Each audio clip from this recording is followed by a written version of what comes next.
بسم اللہ الرحمن الرحیم۔ السلام علیکم ناظرین، ساھیوال میں تھانہ سٹی پولیس کا منشیات فروشوں کے خلاف شاندار کریک ڈاؤن مسلسل جاری ہے۔ ہمارے نمائندہ خصوصی کاشر سعید کے مطابق district police officer Amir Taimur Buzdar کی ہدایات اور D S P city circle Muhammad Saleem Khan کی زیر نگرانی ایس ایچ او تھانہ city Sahiwal Mudassar Ghaffar Khan, sub inspector Tajammal Yaqoob نے اپنی ٹیم کے ہمراہ پیشہ ورانہ صلاحیتوں کا مظاہرہ کرتے ہوئے بدنام زمانہ منشیات فروش طارق، جو کہ سکنہ دسہرہ گراؤنڈ ساھیوال کا رہنے والا تھا، اس کو رنگے ہاتھوں گرفتار کر لیا ہے۔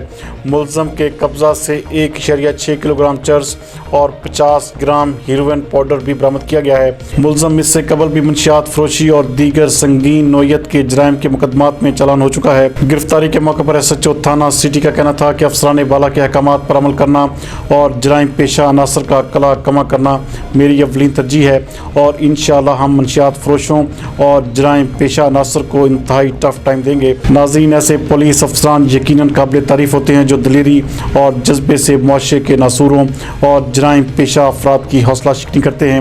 اس حوالے سے ڈی پی او امیر تیمور بزدار نے اس شاندار کارروائی کو سراہتے ہوئے پوری ٹیم کو شاباش اور سرٹیفکیٹس دینے کا اعلان بھی کیا ہے۔